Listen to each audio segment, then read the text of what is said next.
Jam 9 ini dan jawab. Innal hamdalillah, alhamdulillahilladzi asra bi 'abdihi lailan minal masjidil haram ilal masjidil aqsa alladzi barakna haulahu linuriyahu min ayatina innahu huwas samiul basir.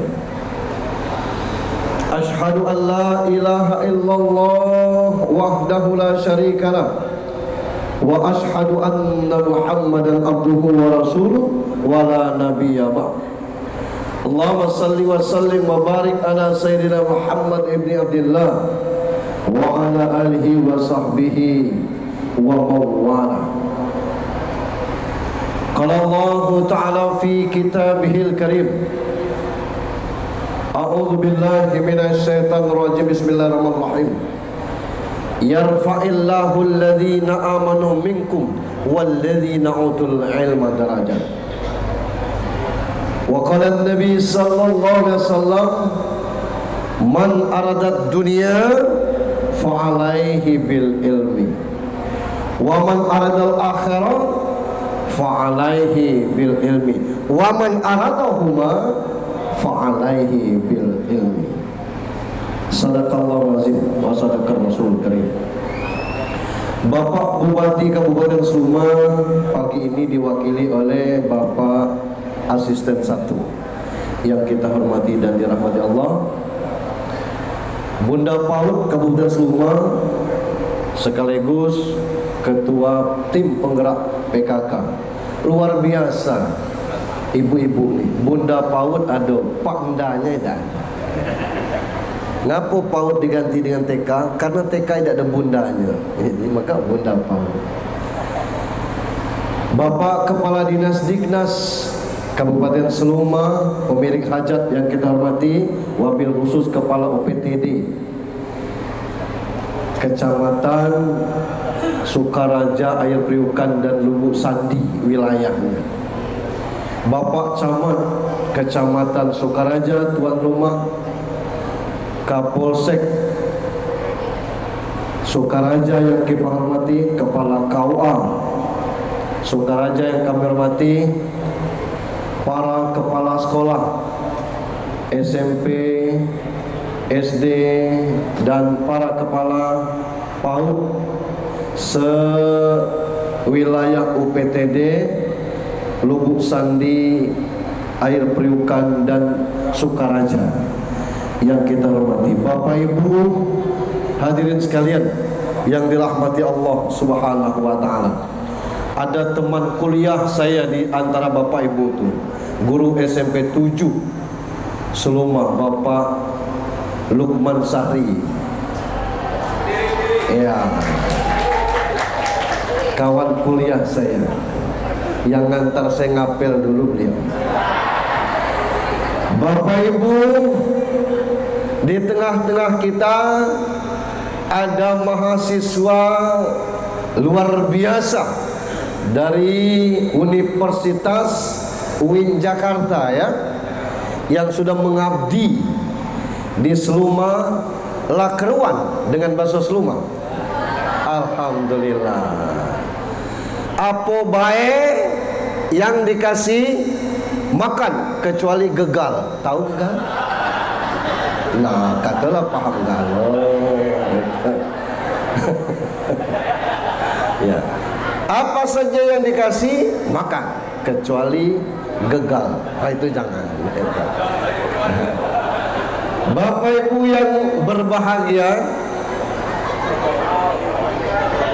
macam mana kita mensyukuri hidup ini? Pahami diri kita masing-masing, bentangkan otak, lapangkan dada, lunakkan hati.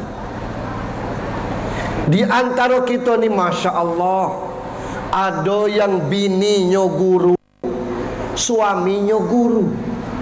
Itu berangkat serempak, balik lain-lain, rumah kecil, ekonomi murat marit, utang situ sini. Tapi ada yang suaminya aja guru, bininya ngurus rumah, ekonomi bagus, anaknya 2 kuliah, 1 fakultas kedokteran, 1 di Poltekkes. Bahagia nampaknya, padahal 1 guru. Ada yang honor bertahun-tahun, gajinya tidak cukup beli supermi sekardus, tapi anaknya sehat, rumah tangganya sakinah. Dengar-dengar suaminya cuma upah buruh kasar, tapi setiap dia terima gaji 80% dia sisihkan untuk umroh. Masya Allah. Sampai berita ini ke wartawan, benar bapak, setiap bapak upah buruh 80% untuk umroh. Benar kan? Boleh kami tahu rumah bapak? Boleh. Diikuti oleh wartawan sampai ke rumah. Rumah lantai tanah, dinding masih papan rongsokan. Apa motivasi bapak sehingga menyisihkan 80% untuk umroh? Dia panggil istrinya, "Bu, sini." Itu ngapa? Nah, ini istri saya, namanya umroh, untuk dia ni lah. Luar biasa. Rupanya bininya umroh.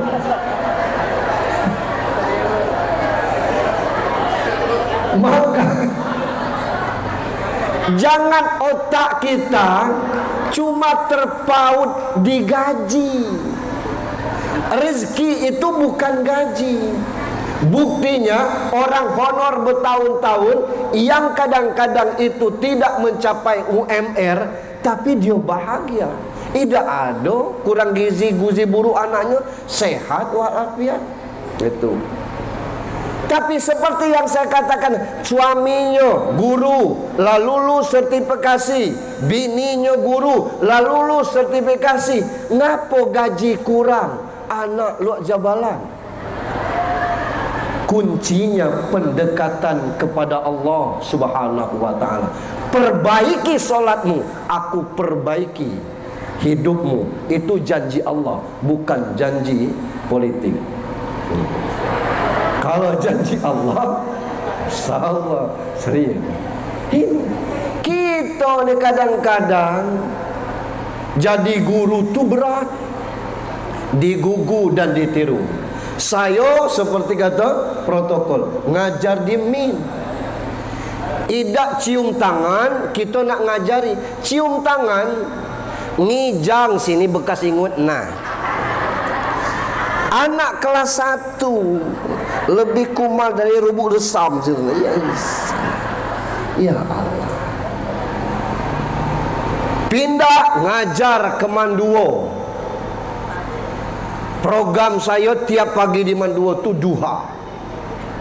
Ada yang protes, tidak ada duha berjamaah. Saya tempelkan dalilnya, boleh duha berjamaah.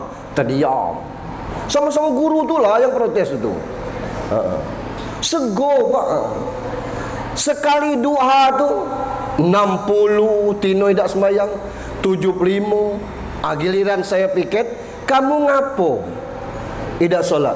Biasalah, bi saya dipanggil Abi, ABI, tidak pakai B di depannya.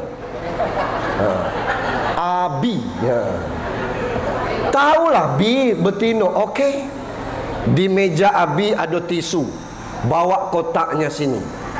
Belari anak, bagi satu-satu. Ngapo? Tulis nama kamu di situ. Tu apa? Coletkan di tempatnya masing-masing. Nengok abangnya apa tidak? Di mana? Di sinilah. Kecuali kamu nak ngaku siapa yang mennya apa tidak. Nyingkir. 9 yang men. Yang lain mana? Belum mandi.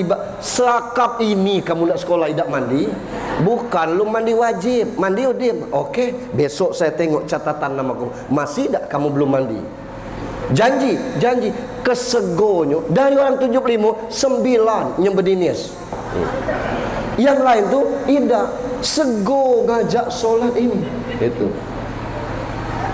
Nah maka alhamdulillah Pak Bupati, Pak Erwin punya program beragama. dan berbudaya. Saya tanya Pak Kadis tadi, masih ada tak kurikulum muatan lokal? Kalau masih ada, susunlah, tak usahlah yang lain-lain. Isi kurikulum muatan lokal itu dengan metode Iqra. Masuk 6 tahun di SD tak pacak Iqra, tak tamat Iqra. Kalau seluruh SD seluma ini yang dapat nanti belajar Iqra baca Al-Quran, maka Erwin Tapian ditanya kelak nak jalan-jalan ke neraka. Kata anak SD yang ngaji, kami ni pacak ngaji karena dia punya program. Jangan Tuhan, aku huruf alif sebesar tiang aku tidak tahu. Program dia beragama dan berbudaya dibuat muatan lokal. Aku pacak ngaji. Ngapa tidak ngaji di dusun tu lah, kata malaikat. Ido gango guru. Tidak ada yang pacak ngajar di dusun. Lewat itu. Ada buktinya. Data Pak Kepala Dinas, Kepala UPTD. Ada nian Pak, lah disusun. Pas giliran beribut anggota dewan datang. Memang kami ngesahkannya Pak, nggak selesai urusan, urung masuk neraka. Luar biasa. Sebab kata Ali bin Abi Thalib, ana abdu man allamani harpan wahidan. Saya budak, saya pembantu, saya hamba sahaya bagi siapa yang mau mengajarkan satu huruf saja kepada saya. Itu kehormatan guru. Luar biasa. Ini belum ceramah pembukaan. Salam dan salawat untuk junjungan kita Nabi besar Muhammad sallallahu alaihi wasallam. Jadi guru kini nak lapang-lapang yang hati. Beda dengan guru dulu. Ngapo guru dulu? Saya pernah sekolah di SD. Ketika guru lewat, bapak saya, mak saya, ayuk saya, kakak saya manggil Pak Guru galau. Pak Guru, Pak Guru. Oh, kata guru. Ngapa? Kelak dulu ada lepang, ngasih lepang. Pak Guru balik tu ada yang ngasih beras padi baru, ada yang ngasih lepang, ada itu. Itu guru zaman dulu. Semua dihormati. Guru zaman kini, anaknya ngomong, Papa, Pa, itu guru kami lihat, kawan Papa dulu tuh, kebetulan baik, nasibnya baik dari Papa. Ya salah. Apa susahnya memanggil dan sebagainya. Jadi nak guru sabar.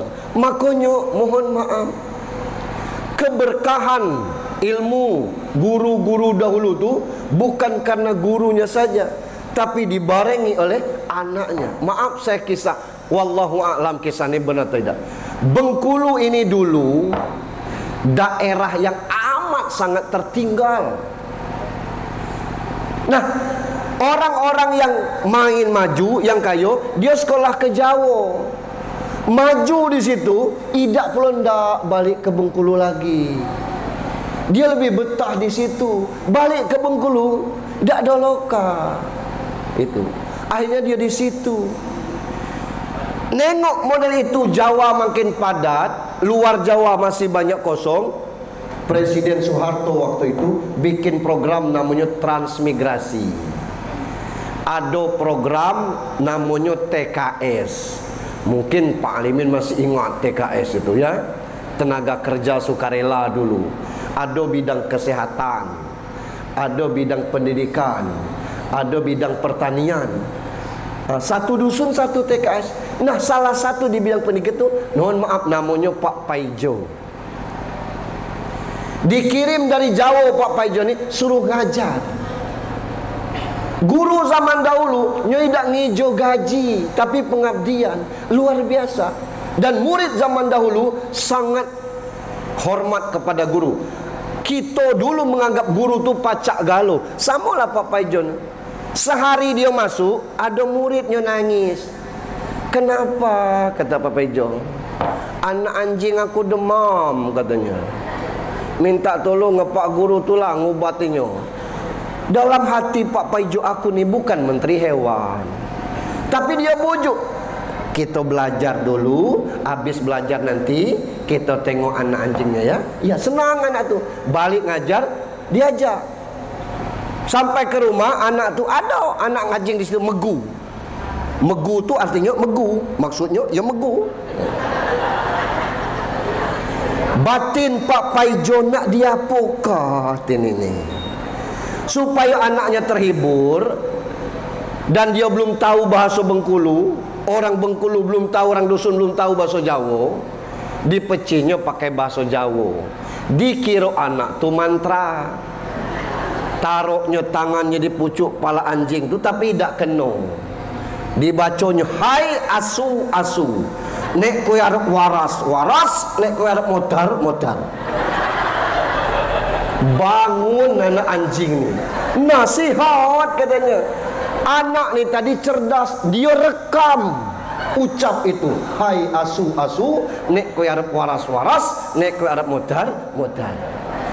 3 bulan ngajar, Bengkulu ini daerah rawan malaria. Pak Paijo demam malaria. Anak ini yang tahu jalas jaso datang ke rumah Pak Paijo. Bapak demam Pak, gigil Pak Paijo. Iyo, maaf Pak, ditempelkannya tangannya di kepala Pak Paijo. Hai asu asu, nek kowe arep waras waras, nek kowe arep modar modar. Nggut terkencing Pak Paijo ni ketawa. Akhirnya Pak Paijo sehat. Yang ingin saya sampaikan di balik cerita ini adalah iman, keyakinan. Itu bukan mantra, tapi karena anak tu yakin dikiranya mantra, keyakinan itulah yang ditolong oleh Allah Subhanahu wa taala. Nah, kita ni sekarang kurang yakin. Alangkah hebatnya Capdin cuma kasih tema. Ini kan simple, tapi dalam di balik kesulitan bukan selalu Pak, pasti ada kemudahan. Fa inna ma'al usri yusro, inna ma'al usri yusro. Wih, ini luar biasa. Cerdas di sini Pak Kadis. Saya teringat, saya juga tidak paham macam mana maksud ayat. Gim ngomong fa inna ma'al usri yusro, inna ma'al usri yusro itu satu kesulitan, 2 kemudahan. Apa itu? Dia contohkan bayi dalam kandungan. Bayi dalam kandungan itu kalau dalam 4 bulan itu hidup tuh, lah bernyawa. Orang bernyawa mesti dikasih makan. Lewat apa? Allah sambungkan tali pusatnya ke perut ibu. Jadi bayi yang dalam perut ini yang sudah hidup, makannya dari tali pusat. Ibunya makan sayur, anak dapat sari sayur. Kalau ibunya makan buah, anak dapat sari buah. Kalau ibunya makan mie, anak dapat sari mie. 9 bulan 10 hari anak ini lahir, brojol, bidan tanpa perasaan, gunting tali pusatnya, kerak. Kalaulah bayi ini pacak ngomong, pasti dia protes. Woi bu, ini jalan makan saya, ngapa diputus? Kaitannya apa dengan Pak Innamal usri yusra? Satu kesulitan, 2 putus tali pusat, anak tu dapat 2 jerigen. Masya Allah, luar biasa benar ternyata yang dikatakan oleh Allah. Satu putus dapat 2 jerigen. Luar biasa. Jerigennya macam mana Pak Ustaz? Tak usah dibayangkan. Janji Allah itu benar. Innallaha la yukhliful mi'ad. Allah tidak pernah dusta dengan janjinya. Nah sekarang, kenapa kita merasa seperti dibelenggu kesulitan? Ada yang keliru dalam pemahaman kita.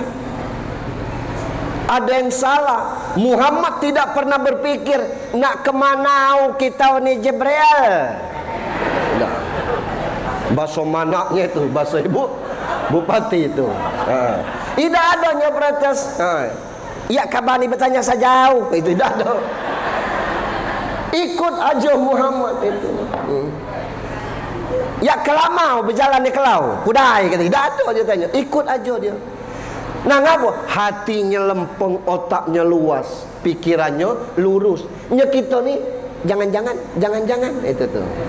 Itu gitu. Kesulitan kita tuh lebih banyak oleh faktor orang lain ketimbang kita sendiri. Ngapa? Ada ibu-ibu masak sambil TikTok, orang yang merengam, caca, tidak sadar dengan umur, lah biarlah TikTok dia, yang joget dia, tidak nonton, lewatkan baik. Ada orang posting gulai video, alhamdulillah guys, dapat pelus, campur tempuyak, alhamdulillah. Kita komen, kami gulai daging hidup pulau, nak dikicak ngajemu, posting ke pulau. Tidak usah rengam dengan urusan orang. Ada orang rumahnya baru naik bata, alhamdulillah, meskipun belum PNS penuh, masih CPNS, pacak naik bata rumah ni. Ya Allah, lancarkanlah. Ayo diamlah, rumah gemola lantai 2 lah, postingkan puluh. Tidak usah, dia senang dengan segitu, silahkan. Jangan kita pusing, rengam dan susah dengan urusan orang lain. Itu. Ngapa benda itu? Karena sempit hati. Nah, Isra Mi'raj ini mengajarkan kepada kita, pertama, Rasul berangkat itu hatinya bening. Ternyata salah. Ada yang ngomong Rasul dibedah dadonya, dibersihkan hatinya. Lah mustahil kelas Rasulullah kotor hati, sedangkan dosanya baik, dimaafkan dan dicatat tidak berdosa. Mustahil Rasul itu kotor hatinya. Yang kotor hati itu kita. Asal bersih hati, enak menghadap Allah. Rasul ini nak menghadap Allah, hatinya bersih. Yang tidak ada kaitannya dengan kita, tidak usah terlalu peduli.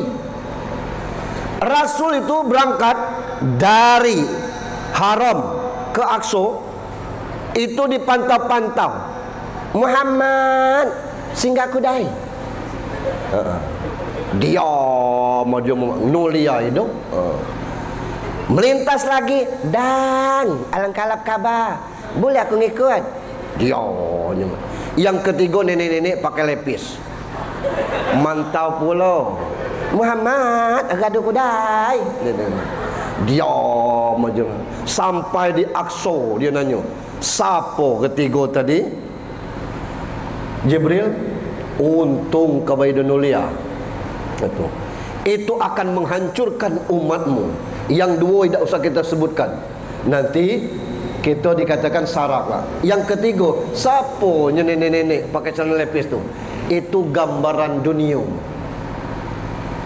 Gambaran dunia. Dunia ini berias terus. Zaman saya TV hitam putih, nonton 3 kilo. Gambarnya lah miring-miring, baliklah akil habis tandanya. Zaman kini selebar ini TV malas kita nonton. Ngapa? Ada YouTube. Luar biasa. Zaman dahulu kita nak berhitung pakai lidi. Zaman sekarang ada les sempurna, kata anak kita tu. Bukan 1, 2, 1. Susunnya sampai 9 palan dia pacak, jumlahkannya. Luar biasa. Dulu jalan ke pantai, bayar santingan. Nah, kata kita, berfoto. Bayar DP 250, harga foto 500. Minggu depan ngulang.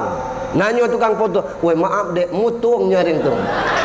Iya, kata kita.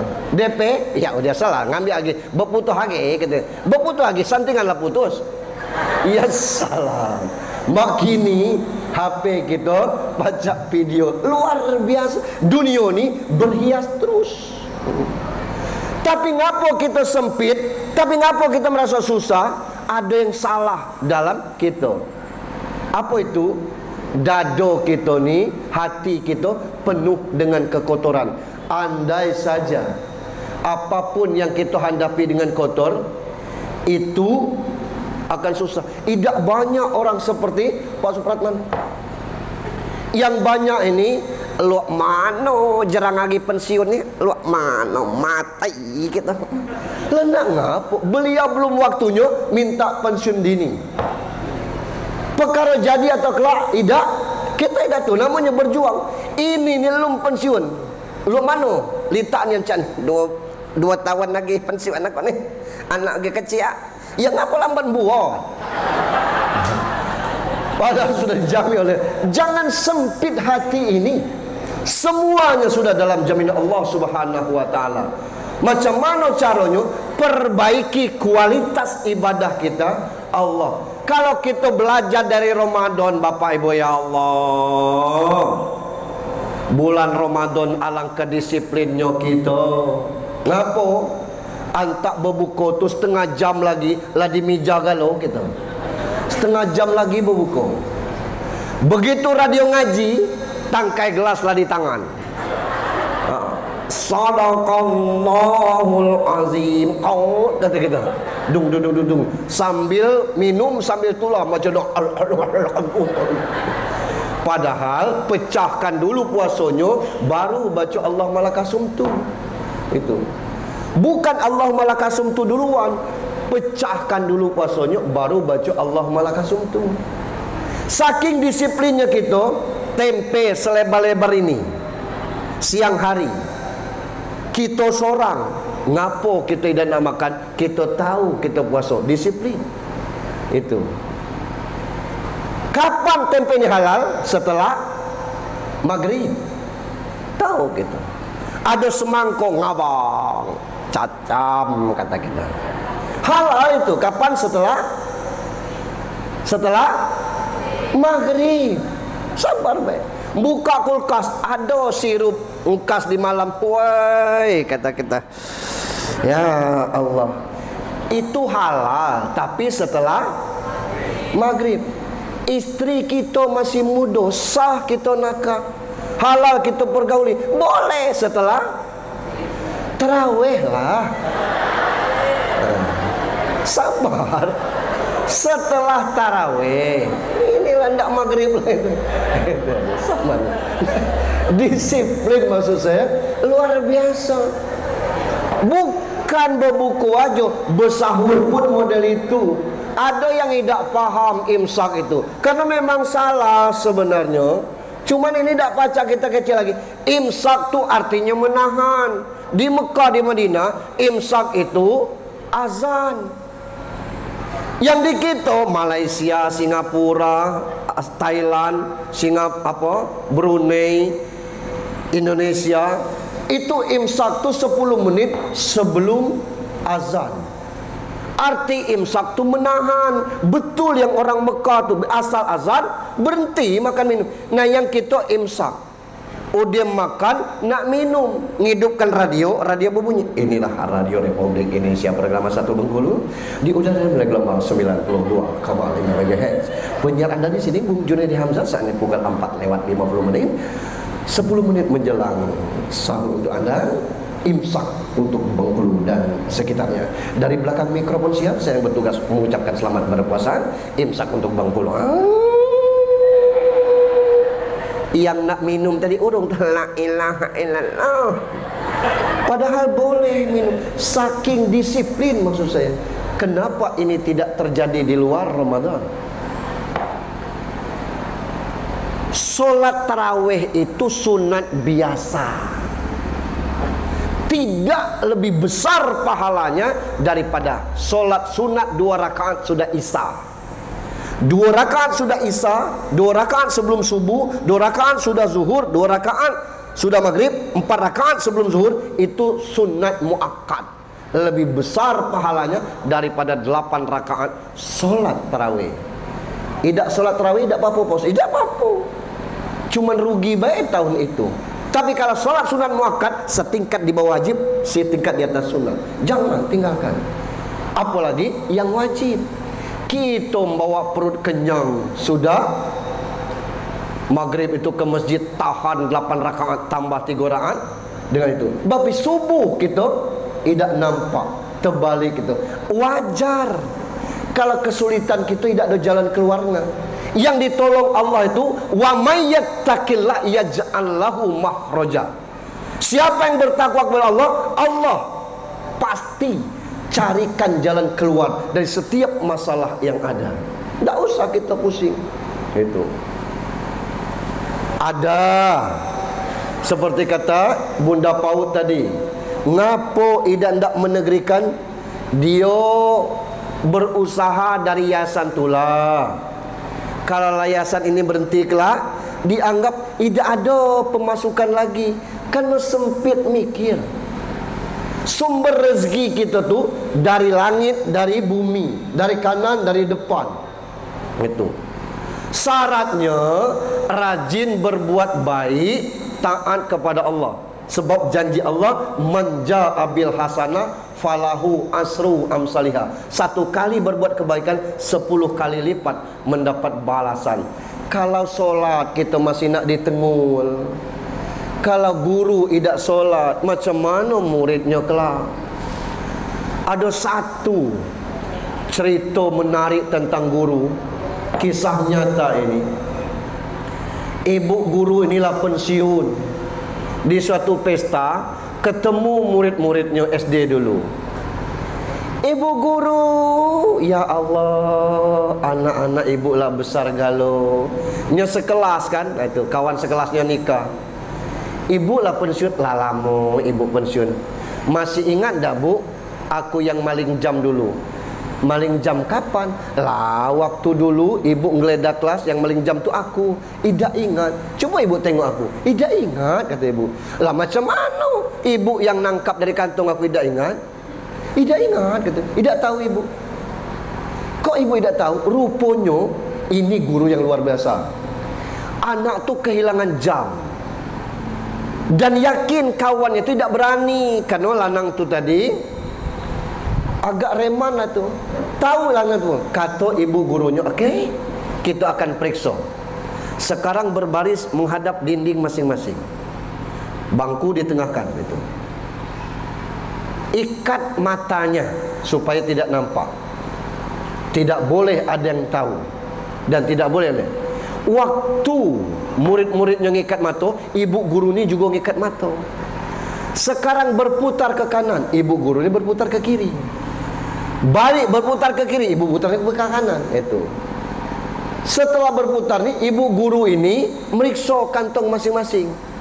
Ketemu jam itu, ibu guru suruh mutar lagi kanan, nyom mutar ke kanan, mutar lagi ke kiri, mutar lagi ke kiri. Buka ikat matanya. Ibu tu juga buka makan. Nah dia tengok, ini jamnya, iya, iya bu. Nah ini. Jadi saya tidak tahu dari kantong siapa saya ngambil jam itu. Itu guru yang luar biasa. Bukan cak guru kini kabar lagi kecil maling dan jatuh ke maling dulu lah. Itu keselamat kabar. Seumur hidup dia akan kenang dicatat tuh, ibu itu mempermalukan dirinya di depan kawan-kawannya. Maka kalau kita memudahkan urusan orang lain akan memudahkan urusan kita. Kalau kita mempermalukan orang lain akan mempermalukan kita. Kalau kita membantu orang lain akan juga membantu kita. Anak siapa kau? Anak UJH. Wai, bapak kamu dulu elok kata kawan. Nak ke mana? Ngepit mam ni. Nak numpang honor. Ndak kata kawan. Pada aku aja. Ada udah. Tapi kalau kita zalim, anak siapa kan? Anak Junaidi. Ndak. Keluar. Ya apa? Zalim bapak kamu dulu. Lu bertanya gitu, keluar kita. Maka hidup ini sebatas-batas itulah.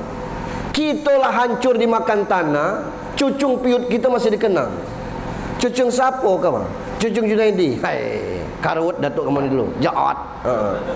Apa kaitannya dengan kita? Tidak ada. Tapi karena hal-hal yang baik. Itu. Guru ini luar biasa Bapak Ibu. Masya Allah. Saya dengan murid saya masih mintuk, masih terkoneksi Pak. Dengan murid saya di Mandulu masih ada grup-grupnya WhatsApp alumni. Harus kita jalin seperti itu. Bukan apa-apa, supaya silaturahim jalan.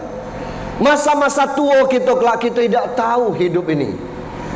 Apa jadinya murid kita tidak tahu. Beberapa kisah yang saya kutip, ada guru nengok cucung di Jakarta, sampai di bandara duduk, lewat muridnya. Pak Guru, ya, siapa kamu? Murid Bapak Lucian. Masya Allah, Masya Allah. Nak kemana Pak? Nak balik ke Bengkulu. Ini ada. Ya lo boarding. Delay. Berapa lama Pak?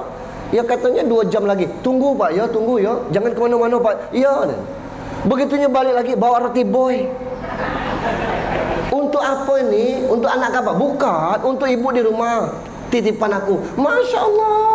Mau kasih. Ya kapan nak balik ke Bengkulu juga? Tidak Pak, aku kerja di Jakarta. Masya Allah, alhamdulillah, senang Bapak. Di mana? Di bank katanya. Alhamdulillah.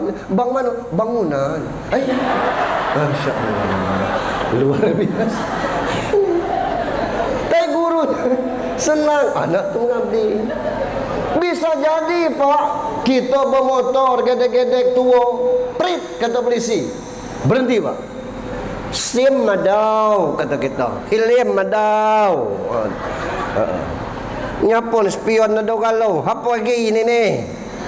Aku tidak nanya helm. Aku tidak nanya SIM. Aku nyuruh berhenti. Bapak minggir tu. Woi, aku ni nak cucung kata kawan. Pelanlah aku berjalan ni tadi. Aku kan tidak nanya bapak nak ke mana. Bapak turun dulu sebentar. Itu. Tahu tak bapak saya? Keruan, polisi kabar ni. Bukan. Tengok wajah aku. Keruan. Tidak. Bukanya jaket. Nah. Woi, peran kabar ni. Ingat? Tidak lah. Murid bapak dulu. La ilaha illallah. Katanya. Jadi polisi kabar. Woi, senang gitu. Masya Allah. Aku kalau tidak bapak dulu, Masya Allah, aku ingat bapak ngejar aku di kelas dulu. Karena aku nakal, sekarang aku jadi polisi Pak. Tahu aku jasa Pak. Makasih, keluarkannya dompet, kasihnya duit 500. Dia ini rezeki untuk bapak ngulang cucung. Alhamdulillah katanya sambil nangis. Tapi ini polisi luar negeri. Mau polisi kita tidak yang hijau guru nilang juga. Mohon maaf. Allahu Akbar. Betapa seorang guru tidak pernah mendeteksi, menilai, mengira muridnya jadi apa. Tapi kita sebagai murid selalu ingat akan juz guru. Jadi tidak mungkin kita terbelit kesulitan kalau kita sudah melapangkan hati dan otak. Kuncinya perbaiki solat. Insya Allah kita akan ditolong Allah. Makasih. Batas itu acara kita masih banyak. Tapi mohon maaf, saya turun dari sini langsung pamit karena ada acara lagi di Masjid Raya Baitul Izzah dengan ibu-ibu BKOW. Pecahnya, maaf Bunda Paut, dengan ibu-ibu ni lah yang fans kita ni. Yang bapak-bapaknya diundang tidak kalah datang. Terima kasih. Mohon maaf, salam untuk Pak Bupati. Kita doakan program yang luar biasa, seluma beragama dan berakhlak. InsyaAllah saya titip satu program untuk muatan lokal. Saya pernah coba dulu di Provinsi Lu itu, tapi gagal lewat pergub untuk sekolah SD, MI, muatan lokalnya pakai metode ikro, tapi tidak berhasil. Kalau di Bupati, insya Allah akan berhasil. Mudah-mudahan anak kita tidak cuma bisa nyanyi, tapi juga bisa ngaji kelak. Saya JH, mohon maaf. Billahi taufiq wal hidayah. Assalamualaikum warahmatullahi wabarakatuh.